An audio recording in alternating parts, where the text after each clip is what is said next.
Herkese merhaba. Kanalımıza ve yeni videomuza hoş geldiniz. Bugün Electrolux'un Sport Blender'ını anlatacağım size. Şöyle öncelikle dışını göstereyim. ESB 2500 diye geçiyor. İki tane shaker'ı var. Makinesi var. Şöyle şu taraflarını da göstereyim. Gördüğünüz gibi şimdi kutunun içini açalım. Bakalım. Kutumuzu açalım. Şöyle.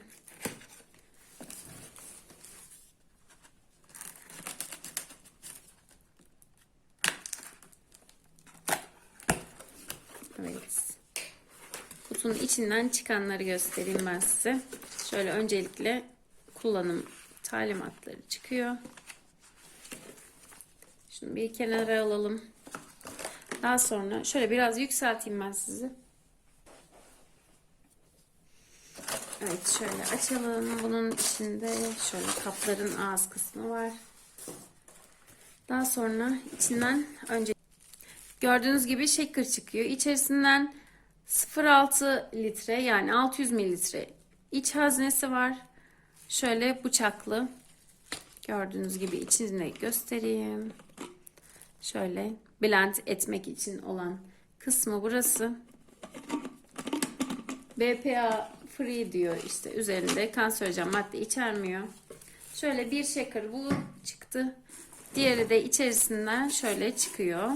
Yine. İkincisi de aynı mililitreye sahip 600 mililitre.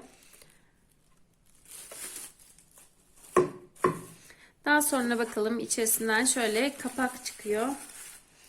Bir tane daha var mı? Evet. İki tane kapağı var. İki shaker olduğu için farklı renkler yapmışlar ki farklı kişiler kullanırken, içerken aynı maddeden karışmasın diye. Şöyle kapaklarını da göstereyim. Açamadım. Açtım. Şöyle genişliği. İki tane kapak yer alıyor. Evet, şurada contaları da var. İçerisinde sızdırmazlık için ikisinin de yer alıyor. Gördüğünüz gibi. Bunu da kenara alalım. Şimdi blendin kendisi çıktı. Şöyle kutuyu görsel olsun diye size koyayım. Görmüş olursunuz. İçerisini açalım.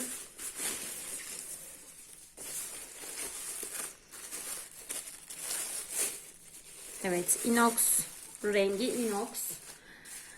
Şöyle makinenin kendisi. Gördüğünüz gibi hazneyi takım yeri burası. Plastik, metal değil plastik. Şurada bir başlatma düğmesi var. Ekstra bir düğmesi yer almıyor. Kilit açma kapama, şöyle sıkıştırma yeri burada gösterilmiş. Evet, fişin uzunluğu da 1 metreye yakındır galiba. Şöyle gördüğünüz gibi. Yani çok kısa bir uzunlukta değil. Gayet yeterli bence. Evet, şöyle kenara koyalım. Şimdi başka bir aparat içerisinde bulunmuyor. Kutunun çıkanları gösterdim. Şimdi şöyle kutunun içinden başka malzeme çıkmadı. Şöyle şunu da göstereyim size. İçerisinin bıçağının şu kısmı da plastik olduğunu söylemiştim galiba. İçerisi şöyle metal, çelik bıçakları var. Şöyle iki üst yöne bakan ve iki alt yöne bakan bıçaklara sahip. Hem üstten hem alttan aynı anda 4 bıçak yardımıyla karıştırmasını sağlıyor. Yine burada contası bulunuyor içerisinde. Şurası da gördüğünüz şekilde. Evet, içerisinden çıkan parçalar bunlardı. Şimdi Sport Blender olarak tanımladığı shaker'la beraber kullanalım. Kullanımını da size gösterelim. Daha sonra güzel bir içecekle karşınızda olalım. Evet, şimdi şöyle meyvelerimi hazırladım. Sütle beraber bir meyveli smoothie yapacağız. Hem de cihazı size göstermek istedim. Böyle öncelikle şu shaker'ın içerisine meyvelerimizi atıyoruz.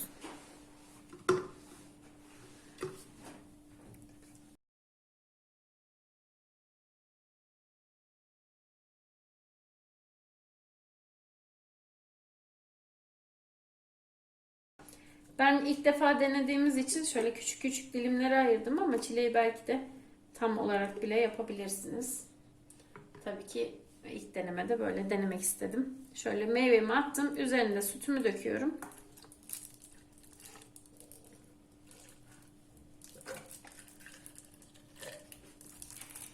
Evet, sütümü de boşalttım. Daha sonra şimdi bıçakla kısmı şöyle takacağım.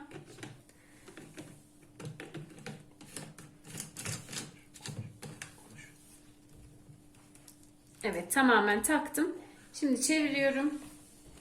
Şu ok kısmını kilit açık kısmına getireceğim. Şöyle biraz bastırıp kilitliyorum.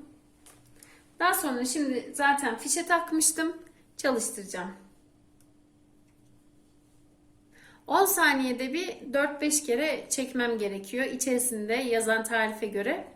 Evet, düğmesine basıyorum. 10 saniyede 4-5 defa 10'ar saniye bekletmemi yazıyor. Kılavuzun içerisinde burası ısınıp zarar görmesin diye. Şimdi başlıyoruz.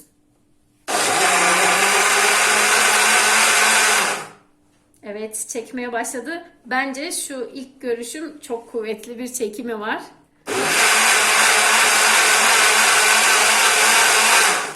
Yani şöyle söyleyeyim, ilk yaptığımda parçaladı, ikincide tamamen yok etti diyebilirim. Bence 4-5 kereye bile gerek duymayabilirsiniz. Gerçi ben dilimlere ayırdım. Belki de o yüzdendir çok çabuk olması ama yine de benim görüşüm yani bu armut ve çileği bu kadar kolay parçalaması süper. Yani bence cihazın motor gücü parçalamaya çok iyi. İçerisindeki 2 alt ve 2 üst bıçak da bunu gayet iş görür hale getiriyor bence. Şimdi son kez yine yapıp içerisini göstereyim. Gördüğünüz gibi sesi çok kuvvetli zaten. Hemen parçalayabiliyor.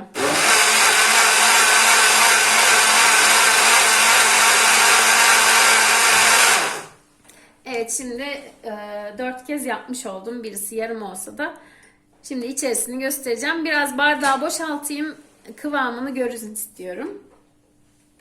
Şimdi fişten çekiyoruz. Daha sonra da şöyle kilit açma kısmına getirip yukarı kaldırıyoruz.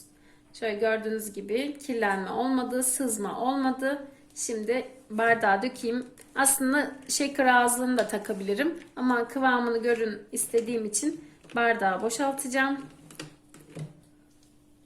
Şöyle gördüğünüz gibi. Kıvamını şöyle göstereyim. Kameraya odaklayalım. Şöyle smoothie yapmış olduk. Gördüğünüz gibi sıvı kıvama döndü. Rengi de muhteşem oldu. Şöyle 300 milimlik bardak bu. 4-5 tane 4 tane çilek diyelim. 4-5 çilek ve 4'te 1 hatta 5'te 1 armut koydum içerisine. Yaklaşık olarak 300-350 mililitre smoothie elde ettim. Ama 200 mililitre de süt koydum içerisine. Gördüğünüz gibi kıvamı çok güzel. Bu çilek çok güzelmiş ama hadi deneyelim. Evet, şimdi hazırladığım smoothie'yi oğluma tattıracağım. Bakalım sevecek mi? Hadi bakalım. Yavaş. Evet. Nasıl? Biraz güzelmiş. Biraz mı güzelmiş? Çilekli, armutlu. Biz de tadalım. Tamam, biz de tadarız. Sen ilk görüşünü söyle. Beğendin değil mi? Evet. Beğendim de ben çilekli istiyorum sadece. Tamam, sadece çilekli de yaparız sana. Evet arkadaşlar, bu videomuzun da sonuna geldik. Eğer videomuzu beğendiyseniz beğen tuşuna basarsanız seviniriz. Bizi hala takip etmiyorsanız bunun gibi yeni videolar için ve daha fazlası için bizi takipte kalın. Hoşça kalın.